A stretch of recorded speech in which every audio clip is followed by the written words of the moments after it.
This is going to be an interactive session, but as you know, technology like language breaks down or takes long to come into its own. So I don't know whether the stuff is up on the screen as yet,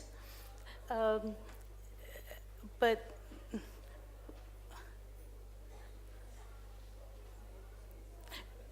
no? Meanwhile, let me entertain everybody.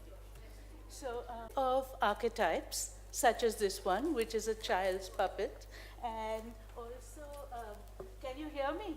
Yes. Yeah. So, and also archetypes which you know here from the Togalu Gombayata, like this one, who is Radha, and this one, who is Rukmini. And you know how seductive she is, more than a real-life Rukmini could ever be. And I'm only entertaining you because the technology isn't working. Otherwise, what I would be doing now is reading to you some poems and this story, which is up there, which I've copied for you. And I'll tell you the story, because, so as not to waste time. And the story is something, it's a Kannada story, and it's something, there are some themes which are very close to my heart. So the themes are that okay, is this better? No? Okay, so we are going to be talking about Rukmini, but we are also going to be talking about, we are waiting still for the technology to come to life. But meanwhile, let me tell you the story which we are going to be focusing on. The story is a story of a woman who has locked inside her a song and a story, and they can't get out. So now one night, when she's sleeping with her mouth open, particularly vulnerable, the stories jump out of her because they don't want to be inside her, locked up, and they take the shape of, I think, a coat and a hat. And the woman doesn't know that they have jumped out of her because she doesn't know she has these stories inside her. So her husband comes along and says, "Whose coat is that? Whose hat is that?" And she says, "I don't know." And he is suspicious, and he gets angry with her, and he stomps off to the Hanuman temple and goes to live there. Okay, so then goes to stay there, and the lamps of the neighborhood also gather at the Hanuman temple. And the lamps are gossiping, and one lamp comes late.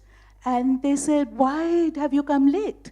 And this lamp says, "I've come late because the husband and wife in my house were quarreling. They don't know that the story and the song jumped out of this woman's mouth. Even she doesn't know it, and so the husband suspects another."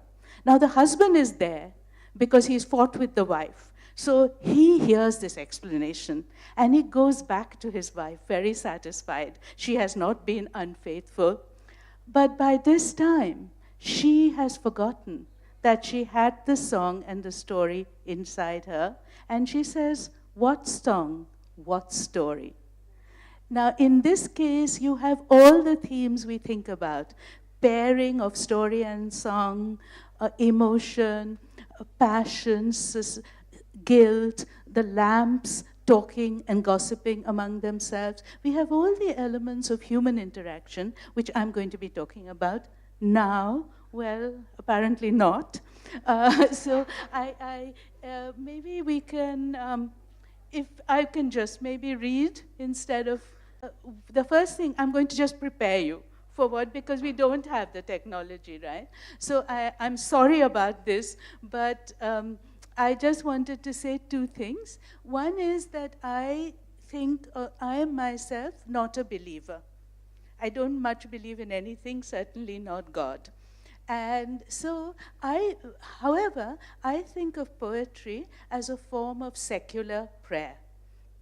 That when we are actually down on our knees. And therefore, in a lot of my own work, what I try to do is to recover the archetypes, Rukmini or Krishna or whoever, and which a lot of women do, reuse those archetypes for our own, and recast them to express our own dilemmas. So there is a form of prayer here, there is a form of memory here, but I want to claim that there is a continuity between these puppet-like figures which belong to the realm of children and tradition, and our own quite sophisticated, or supposedly sophisticated writing, even when it is written in English. Now we have that. So I'm just going to begin with the interaction. I'm sorry about the glitch. People have been talking about technology and what it means,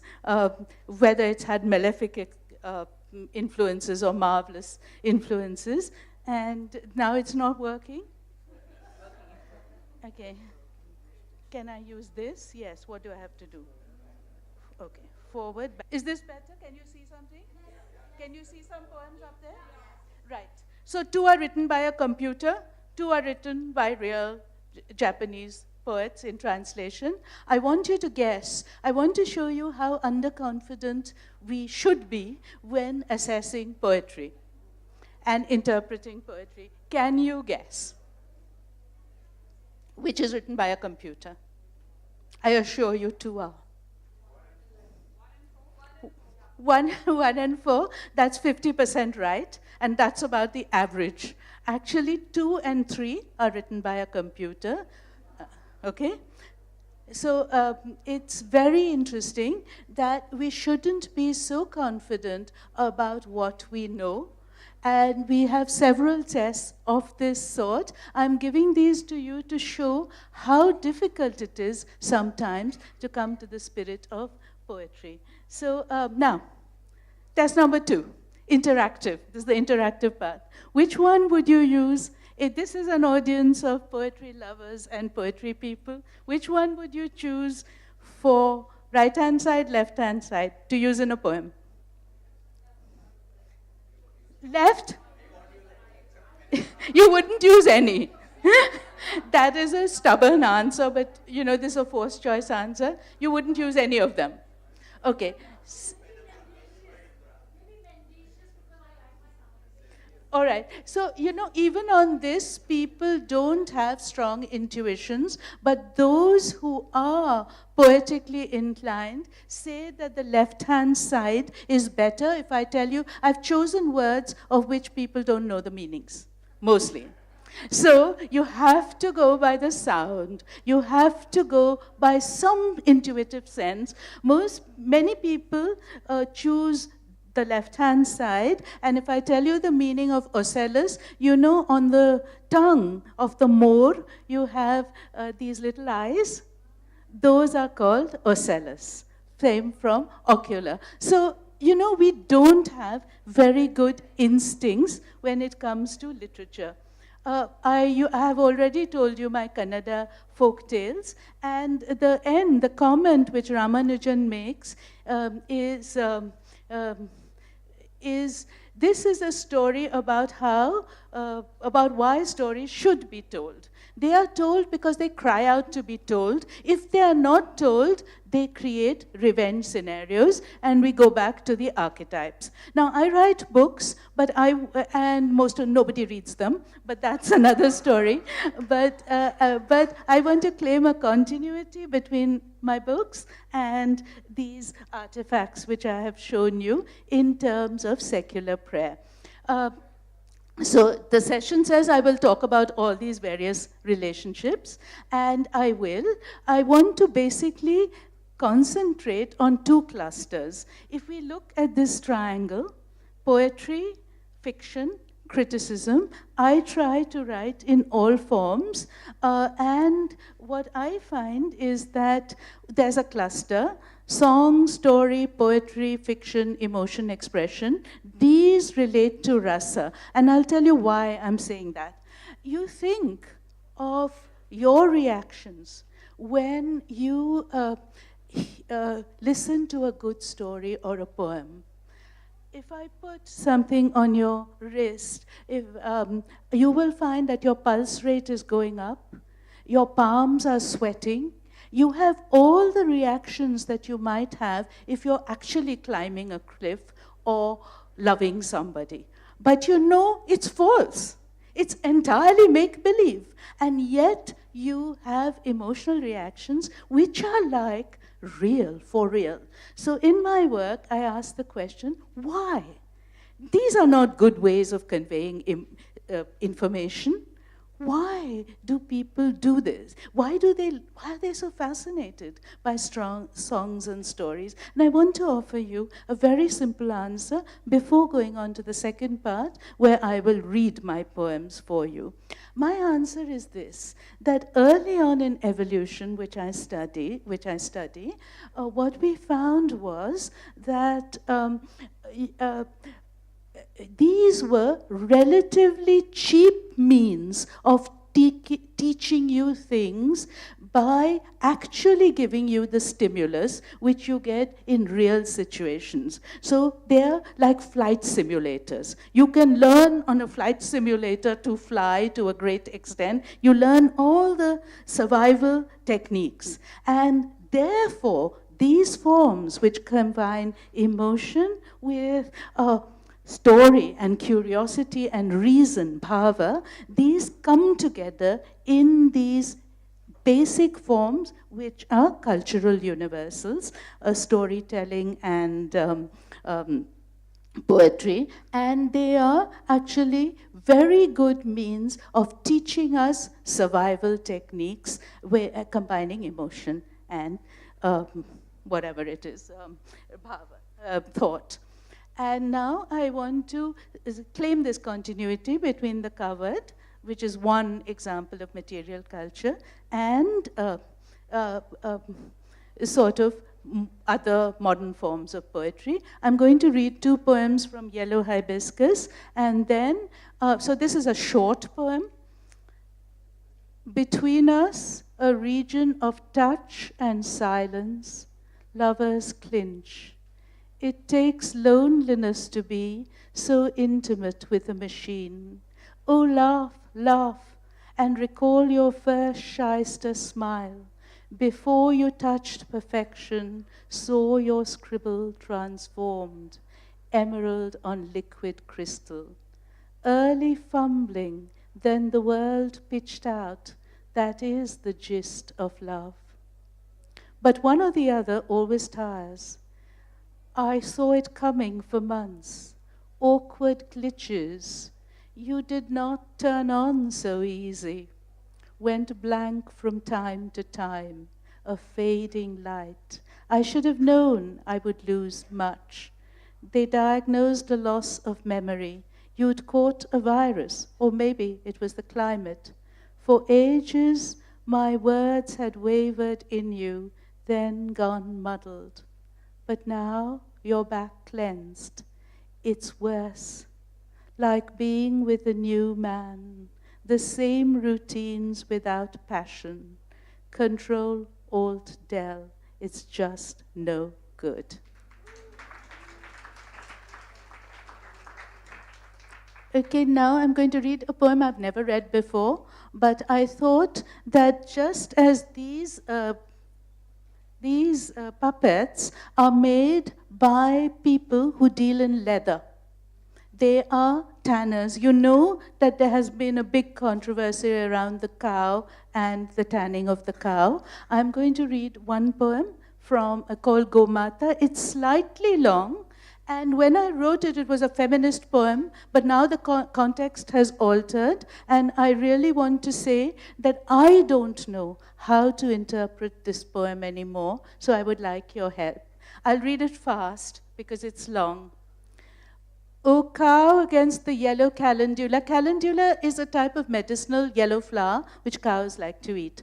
O cow against the yellow calendula, you do not need another poem. A poem is the last thing on your mind, if I can call that rocky space beneath the almost paisley, tall, tender patterns, the thindu leaves of your years, a mind. But if it is a mind, and this is a huge, a cosmic if, It is a Buddha mind, carrier of sorrow, unmoved by fear. Anyone can see that pain. It moves in your bony rump. It shows in the large dark jewels of your eyes, full of unshed longing. Cow, you carry your gender like a calf within. So why would you need a poem, cow? You are the soul of any lyric. You are a poem, yourself, Swayambhu.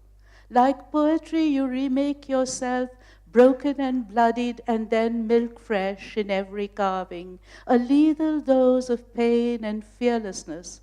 That's poetry.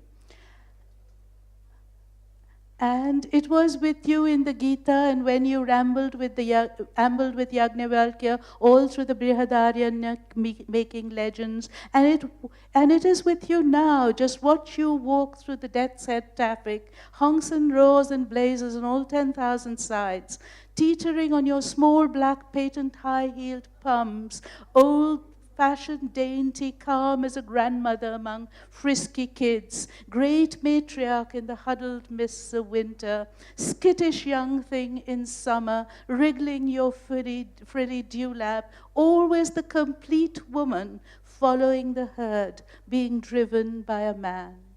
Gopala. You remember him, child and god oppressor, exquisite in blue. O cow with the black mouth and champaka body, what centuries speak in your silence, what old flute blows. His poems still lilt through the boulders of your mind, agonize in its leafy groves, whispering, nothing has changed. Though you march with the herd, you are alone. Though you are sacred, you are not beloved. Thrusting your nose into city garbage, unembarrassed, a fly-blown beggar, driven from the dusty villages, how do you stand for it, cow? You have lived too long with fear to feel afraid.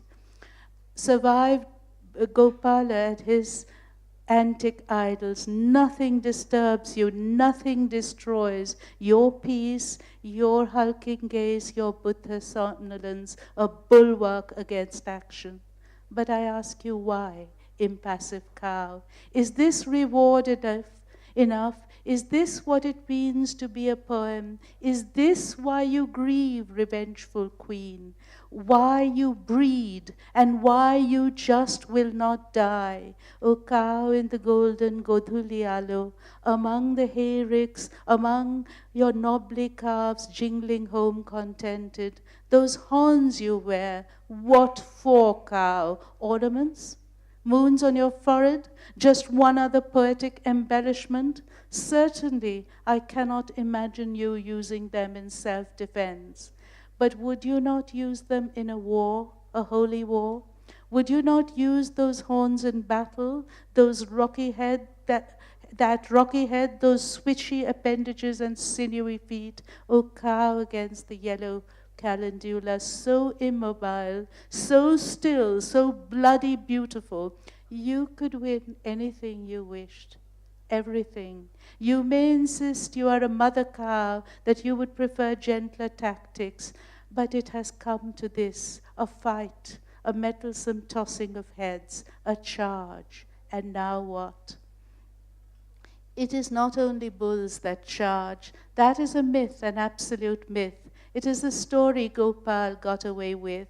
Those killing horns, cow, belong to you, and poetry, that is yours too, because you are a poem, and because you have been a poem, and bred poems for so long.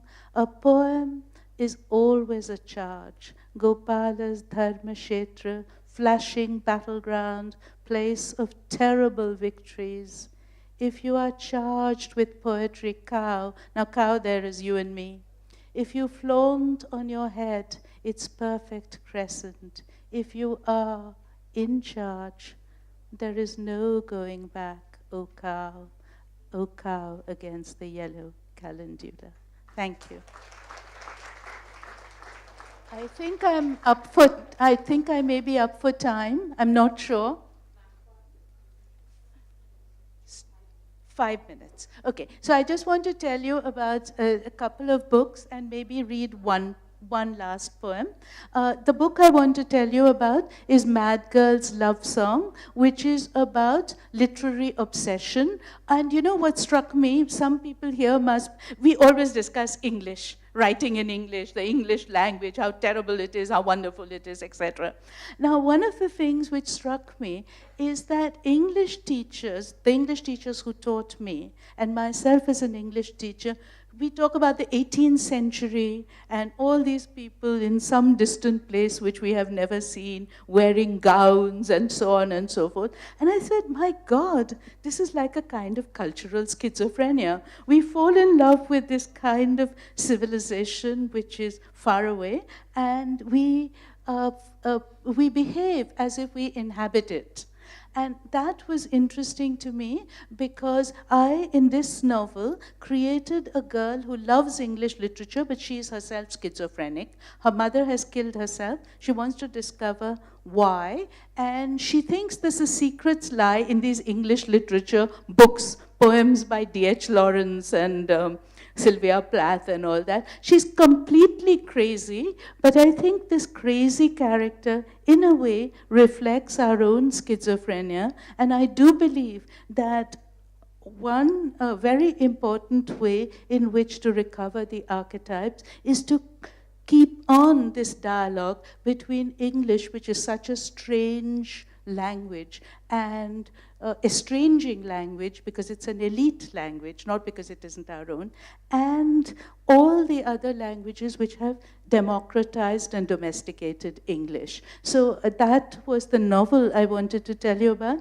I'll not read from that. I have about maybe I won't talk about poetry in a time of terror. I do want to mention this one book, which is a book of poems, and I'll end with that. This book of poems, I'll just tell you about it. I maybe won't read from it. It is a new book. It's not published. And I wrote a book, an academic book called Poetry in a Time of Terror. And then what happened was this 26/11 happened, so I sort of revised the book. And then I found out, you know, when I was writing it, I was thinking, because I'm a grammarian and I study Bhartrihari, I was thinking, how would one explain to Bhartrihari the forms of modern terror? Not that death was unknown in his time, not that cruelty was unknown. And then I found out that Muhammad and Bhartrihari were contemporaries. And so the book is constructed as a dialogue between these two great minds and how they would understand the phenomenon of modern terror. And I think in doing this, we create continuities with our always troubled past. I wish I could read to you, but we have no time. Thank you very much for your patience.